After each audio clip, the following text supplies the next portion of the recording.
Konangai ezalaka esengo tango émission en population ebandaka tango tokutanaka pona kosola na Otali Congo na pesi bino mbote bisika bozwami esengeli tosola na Otali Congo central toluka bao bazali ba notable bana Congo central toyoka pe na ozoleka na Congo central na assemblée provinciale na osali na développement Congo central et le koni zali koleka population ya ko se retrouver to kosolola na mwana mboka Samuel Tseka notable ya Congo central mbote papa mbote na biso va journaliste na moni yo na abakose ya Kasavubu ozali motoku misaka to pe olandaka idéologie ya feu Kasavubu.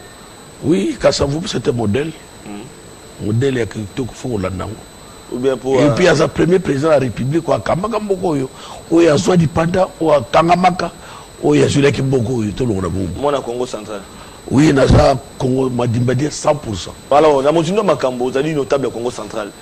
Banungu na Congo central, bobendani, bitumbai, oboye, bana Congo central, boko yo kanate, to likamboni to comprendre te Congo central et ko se développer te population sengela retenir nini. Na Otali Congo central, yo zali notable ebisa biso nano. Na bosolo makambo ko leka na Congo central. Mais na Congo central problème moko etali population ezalité. Et ça problème ya ba politicien. Au moni c'est quand toujours qu'il y a une élection. Moudona Moutoro Luganini a causé la nuance pour que Balouka va voter. Au début, Bakongo va la Kanabaka Bitumbate. Bakongo va faire ça. Ça a troublé. Et la province Moko, et ça a Kibia. Ce que les Kaboyo Kakakuzu, Kinzonzi, dialogue, ils n'ont pas Congo. Ce qui est problème, il y a les gens qui se réunissent, ils traiter le problème. Mais Oyo, il y a un Congo qui est tout boisé. On a la positionnement politique, mais il faut créer politique, exactement pour changer quoi. Puisque les lois au Togo ça fait assemblée provinciale du Congo central, c'est deuxième mandat Bassadi. Le premier mandat tu regardes le côté jusqu'à 2011. Mais quand les cas n'a Congo, la ligne naïve sayo, tango gouverneur Mathias Zali pour bazaki na deyo. Non, excusez-moi, non, na bien. Moi à défendre mon ancien bien on a parlé là. Et balinga qui va kangaye et tout ça, moi à Kutsaki demande l'assemblée pour que débat là.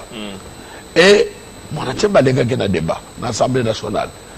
Tant que ici Moutakiakwama a ça qui tourne dans le Congo central. Ngala ça qui na Brazzaville. Moutakiakwama au lobby que non, vous allez voir na Brazzaville qui fait anniversaire Mobuda. Alors bino na lingina comme pas na bino, mais essengrios à la pour état notable. Na Katsaki na yaki registrant. Abana qui tourne na Matadi, état que député national. Ba betaye levo na gouverneur ba betaye na Matadi, ba betaye na Mwanda, na Boma. Ti na Mbazangunge pana yimu kwa betaye ngala leki wana. Oui, à Bétekié, mais bien qu'on a tant de bazaliwan, qui peut expliquer, n'est pas comme il n'a parlé de Bétaye. Tout le cas, député, mon mot à sa déclaration, ma coroné Batouana. Ou l'un des cas, à ça que l'on monte. Même la fille fait un bâtiment à Bétaye. Notre union, au Vandakab, ma député n'est pas ça qui déclaration de Damouane. Là, ma bête qui m'a bêté dans ma tadi, ma bêté dans Bazangou, ma bêté dans Boma, dans Mwanda. Tina, n'indana mbazungu na zalaki. Et pas les mots va bêter les sous. Oui, parce que s'engager, chance ma Monique Bayaki. À cela qu'intervention et puis Monique et il vous voyez wada dans la tika la mbazungu wada. Pas la biscuita à cela qui me dit. Parce que c'est qui est là-bas dit, n'a-bas honorable député. Les rois d'ambattre dans un gouverneur. Tout n'a pas ça, c'est qui bon. À ça qui député. Mais Mbachi peut te montrer motion. Ma motion c'est le magasin dans Mbachi. Comment? Mais l'habitant Mbachi peut te motion ba député provincial. Motion c'est le magasin. Ah, hôtel qui n'a pas on a bango. 5 ans mandat pendant le côté. Et les goumou côté. Kaka Shikoyo, Talas banda Mbachi alungu na 5 ans motion ni no yongera provincial. Ba bi salama ke bele puna. Ngala lingi na yirsa yo. Et le Basalaki Nzela. Kolongwa Rompwe Londe. Yankalankala. Au fil de route, à salir de vie, ils ont eu 2 400 000 $. Mais j'espère au fil de route. Bango Baki Koussa Salama, c'est bien la Bango, 6 500 000 $. 1 km 620 mètres, il y a Magadam. Où il y a route en Kalankala, il y a Matadi. interpellation ni ba député au basala na parlement ya Congo central les rwana mbado azate dalinga na tuna donc 2 millions a gonflé na 6 millions 6 millions et puis marché ba député bakanga monoko et puis marché qui gré et puis 1 kilomètre macadam koko coûté na 6 millions 500 000 dollars dépassement ça 4 millions bongo bima la province bongo bima et bima ba député bakanga monoko balobate mais la ligne na yeb ça ba ngone ba autorité budgétaire ba doit contrôler balobate et ça na bato ba ko zombongo na province chaque fin du mois azaka na province na zana ba preuve azaka na province azaka na province azwakambongo 64 millions de dollars na période na ngana ba doke ba na ko yela yo il touche l'argent ni titre ni qualité ba député on ba yebi yango na zana ba preuve bakanga munoko oh bakanga munoko pone balobate pone ba sala motion te na lingi na yebso que député oyo yana ba député muso ba penser que mon marché ya ko sala assemblée nationale ayana tracteur a touché 20 millions de francs 20 000 dollars et salamate est-ce que interpellé na l'air na bango l'air wa ba l'air na bango wa est-ce que basala ngo lelo yo mbado ayaki awa a komaki depuis le 28 février 2013 l'air a koti akutike loko na kesa l'état te asali makasi ay ko zombongo mbongo asali sini awasa basali stade pardon ya bureau ya gouverneur eza mbongo ya province hôtel du gouvernement central oui ndakwana basala ngo depuis ndakwana ela kwana basala ngo depuis 2009 non basala ngo depuis 1909 2009 non 1909 1999 non 1909 oui tango akala wane les gars oui na banque banque commerciale congolaise ezaki wana na hôtel métropole ndakwana bana kotanga moyen ezalite mbado abuki yango asali meuble omoni yango na matadi natala ngo za très moderne ba caméra aux autres bon asali yango na 3 millions 250 000 dollars maintenant on va bien mbongo basala 1 km makadam na lingi na tuna yo 6 millions de dollars na 1 km makadam yeb sanda yango sikoyo bozo tanga ba kombote lobi te bobika ba bimisi ba mbongo na tuni yo nana ba kongo sam c'est comme projet yesu bon et Barabasi entre Barabasi na yesu alors Barabasi bon mon makamba c'est un criminel mais pas de liga Barabasi pas tout ni pas de balé entre yesu na Barabasi bino bolingi na so qui n'a pas comprendre bien papa Samuel Nseka on ngo bisabiso que na Congo central de combat doit un problème c'est ça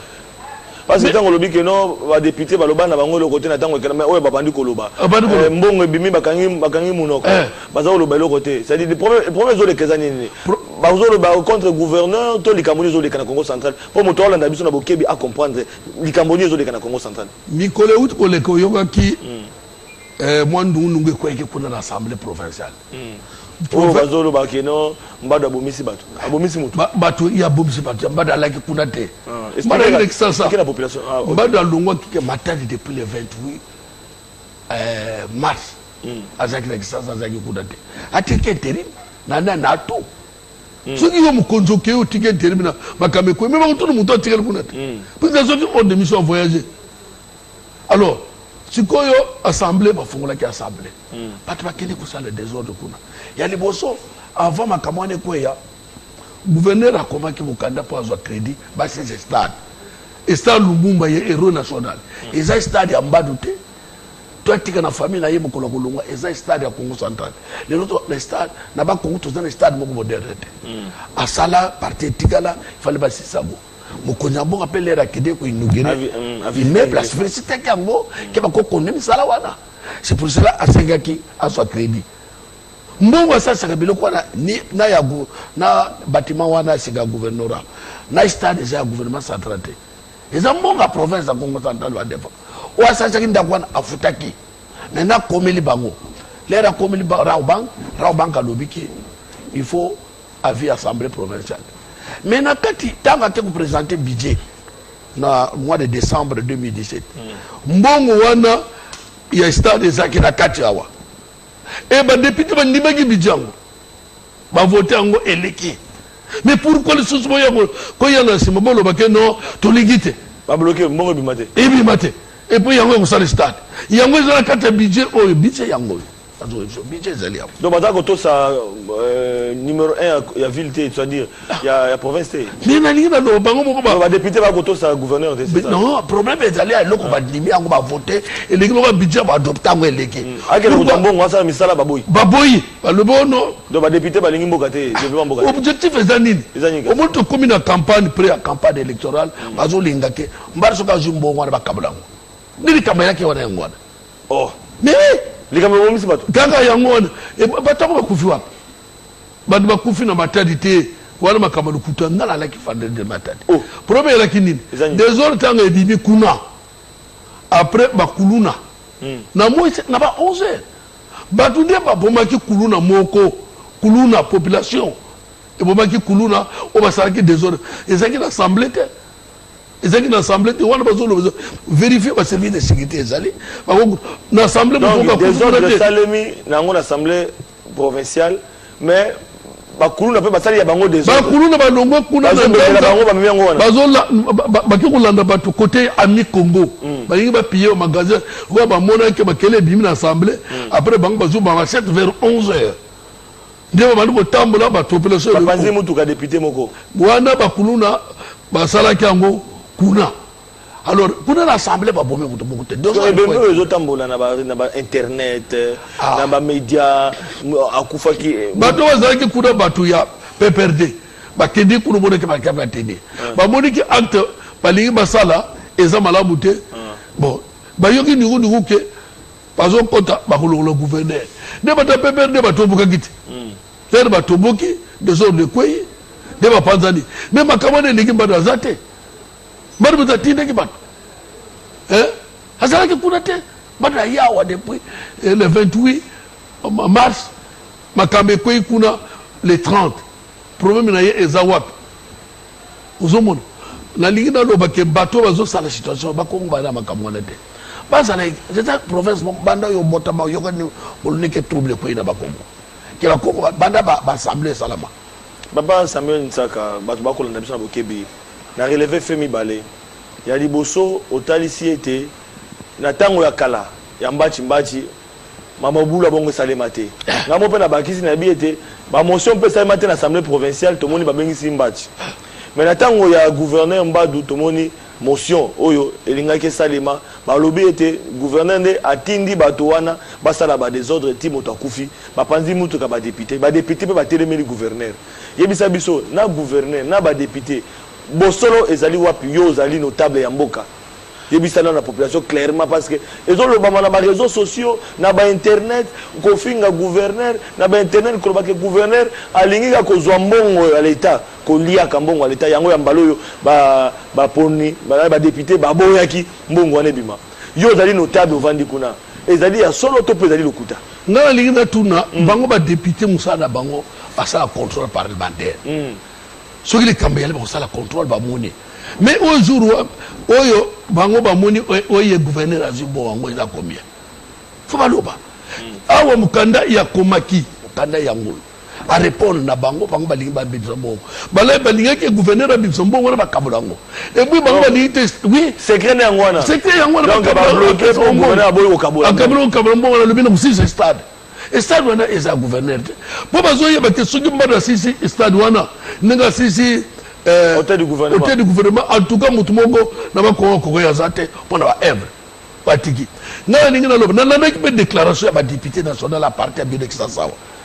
balobaki basanganaki ngai ningi natuna bango natuni soki oyoki oza na mwana alale na mbeto aleli yo oza na libanda basanga nini olalisi mwana na kati ya chambre yo oza tata oyoki kuna mwana aleli okosala nini okima mbango tala puis ntango susu nsombikila te ezaki nsengo te chez mwana est-ce que bango balungaki awa bakite kuna bakende kotala puisque bazali originaire ya province ya Congo central bazosala déclaration awa Kisasa eza mboka bakongo depuis 1913 Kisasa jusqu'à 1967 elonga awa ezaki na province étoile de Madimba maluku wana juste 67 ezaki na territoire de Madimba ozoko maluku kaka wana te plateau wana moni eza kuna batike mais na lingi na tuna bango kisasa ezalia makamele kakao ntingi balongola kiya ba député ba Congo pone ba saki déclaration te atuniyo ba to longola yi à l'Assemblée provinciale ntingi rotingi bazaki wap soko teli awa de kisasa na lingi na yebisa yoke na 1978 Mobutu aza président awa élection salamaki awa bato babimaki awa bato bandulu na bakongo deuxième session salamaki ba interdire bakongo basala poser te kono la songa ya kobima awa na deuxième session ba interdire vous opposez nous bakongo azwaki monake kisasa za mboka bakongo même élection salamaki 1959 56 bakongo babimaki premier sur 12 communes zalaki awa 11 communes bakongo bazwaki awa moko kaka lutula na commune ya Kinshasa wabimaki ake botetela batanga na colonie scolaire de Boma kisasa zaki mboka bakongo banaka awa makamela kana kisasa point basaka déclaration de ba député wazali awa et puis bango wazali awa bazoya kuna na kisasa point batika kisasa bazoya na Congo central puisque bazali na kisasa point batika kisasa kisasa za mboka bakongo point basaka déclaration de makameko ya kisasa na ngina tuna parce que bango ba fief électoral na bango za Congo central bavota bango kuna yango moli mais batika kisasa pona nini puisque na ngina biso papa tango bakima kisasa bakika ne moko yeza bango tango tozana ba posila tango tozana province à Léopoldville tozaki province au Kamati Bandundu kisasa na bakongo président provincial Bandakawa na 1943 vice président Dio Mindongala tango bakaboli province ya Congo ya Léopoldville na ekomi Congo central le 22 juillet 1962 et que na ipe na bord wana yokaka soki na c'est pas province komaki la bord limite zaki la bord de ipe na c'est commune la mwanda ke gouverneur kuna c'est ça qui ça et longo wana et que na mbetseki et longo mbetseki ndeke zaki prévu na songololo pour songolo za millier entre mwanda na Kisasa millier songololo bacha wana buda mwanda na memaki yango na matadi mais c'est qui prévu za la wana Kisasa izamboka ba Congo soko te na assemblée provinciale ya Congo ya Kisasa nombre ba Congo ba koza ba député 22 o bazakuna makamezo ko yao point basanga déclaration de Kisasa bébé partout au tala côté nous bébé point ba député donc ba député na biso ya Congo central ba ki Kisasa pezali mboka moko lokwa Congo central ya ba Congo pona nini bosaka ba déclaration te na mamboleka kana Kinshasa kimbuta sa mabe bosa pe déclaration bosaka déclaration etali mbadu kasi yoka pe motuna population ba komituna bato ba komituna babike bato basali des ordres bato ba PPRD o bataki bilamba PPRD na ba polo ya Joseph Kabila mokozi mboka ba kotambola ba osala ba des ordres na ba image ozo le kaka babi mais mbadu yebo pe azali moko ya PPRD ata se postaki comme indépendant pona nini a garder silence a kolobate bana na yo bana pa famille politique na yo basali des ordres na ba image sociaux ba réseaux sociaux ba komona pe ba baza proche na yo bazalaka pe na yo bano yo yebi bango basali des ordres mais yo mongo tata okanga monoko silence ona mbado akangi monoko bato ba komituna elingi kobomba nini yo lobanano yo za notable mais na tuni yo na utu ko so ke mbadu kolobate po azala kunete na zonga na province te atiki intérim na vice gouverneur azo sala bona tant makambe kwei yo tigaki nano mais c'est pour quelle mission o tigi intel sala intérim ya komi ko sala tango wana na remise de reprise basali ya récupérer pouvoir donc bokolo mais yo zana mission ici tant tout ça botolo bakaka yo zana musala ozana congé annuel mais le contrat est suspendu okokolo bakaka musala te soko za malade au hôpital makambe ko le quoi dictature a tout ça même pas alors yo zana hôpital te meto zana hôpital na musala wa makambe ko yo ba yebi ko za malade au hôpital okokolo ba contrat est suspendu. Il y a un congé. Si vous avez un congé ou bien vous avez une mission, le contrat est suspendu. Mouta tika l'intérim à zone sala. Ne mouta au sala makamouane. Pourquoi on a ça mouta ça se replace? Bon. Raisonner. Vice gouverneur pas zolo baté pour nous. Mais non, on a retour à vice gouverneur zone sala. Retour à vice gouverneur. Retour à l'émission à vice gouverneur. Retour à. Parce que beaucoup de temps à 5 heures de mission abimaki. Alors, makambe ko ya zala kiti. Alors, pour na gosu qui s'est pour commune nationale. Yebisanga yi mutuna mususu asuka oyo bato ba kometuna na hôtel gouverneur. Mbadu ata babi azolo baté parce que blobi azalaki awa mais makambo sami kuna mais babi likambo ya itinérance. atambolaka te madimba comité luozi ya comité on dirait ya zalika kama mutokosala kaka hôtel du gouvernement na ba stade do ya suka neka na matida na matadi na boma kuto na matadi yango pa za pemo mingi te mais ba mingi na boma na osa ba action mais ozui madimba ozui ba songololo ba kimpese ba kasango ale kaka neka ko makate azaka gouverneur ya ngambo moko itinéraire ça sala kate na lingina tuna yo de 1885 pour émission comme le souka jusqu'à 1909 908 durant 24 ans reporté à Yaka c'est le bon de Yaka ça dirait 24 ans il y a rien naie Ayaka mais tout ça assemblée na biso sénat na biso ni c'est ça qui déjà en Belgique vous connaissez roi Bolde Akoma rwanda kutuna lobana yo gouverneur Mbadou akamata kibongo atindaki na chaque territoire Basal Mesala pour les enquêtes formula. Pesaka dans chaque territoire 1000 sacs de ciment, 1000 tonnes, $50 000. Chaque territoire. Chaque territoire, $50 000. Basal Mesala. Basal Mesala, Batonga. Balembongo. Balembongo, ils ont gagné un inauguré. Territoire ni des autres. Tout le monde qui s'en sort avec Mouta, Pesa Bateba, Mouta Bakomi, a été on a bossana. Alors, $50 000 dans chaque territoire au Madapesaki. Oh. Oui. $50 000. Donc, la monnaie de Congo central. Il y a pas. Il y a tout Congo central. Na yaka na lekaka, mais cette fois-ci il faut na télé. Na yeba na ba territoire sur le monde. Après ça, biro, ba mususu na ba député bazwa biloko mususu ba teka. Balani mbongwana. Alors pourquoi? Acharnement ni ba toza na contre Mbadou alors. Non, et loko bazo ba moni que soki Mbadou a salé stade a populaire. Comme populaire. A conquérant. Qui raza la yesoute. Balani kaka yango wana. Puisque éviter voilà n'ingina lo bana bango boye au moni pona kusisa bande kuna biso bazaki bomoko o bazali yawo o bazwa indépendance bazaki veld bureau politique ya bako mais ba bengana mundele na mayele na mbulute et ba Congo bazaki logomoko mike membwa légel komoso vumgel komoso bazaki 20 personnes et mundele ki po balaki mayele alors soki bango bali ko tshaba kelele eza ndenge ba Congo te Mukongo azali muti problème yali ba contre na couche soki balingi ba problème bazawana Mukongo na droit ya kuswa na balabala matondo mingi na banzi bande ko balandi boyoki masolo ndenge zali ko kende merci mingi na papa Ntsaka aux notable oyaki quand même ko éclairer l'antenne et opinion parce que to causer la lumière Congo central les autres là ba to ba comprendre été oyena ko pesa biso information bande ko bayoki voilà bande ko balandi te veza radio te na cadre musana biso to zoaka ba risque ko zo information pour être professeur ba to ko ya Congo central na mikolo zali ko ya pona ko vérité ezali wapi matondo mingi na bino bande ko yanaki matondo na papa ndenge pe oyaki tokutani na mikolo ko ya merci beaucoup.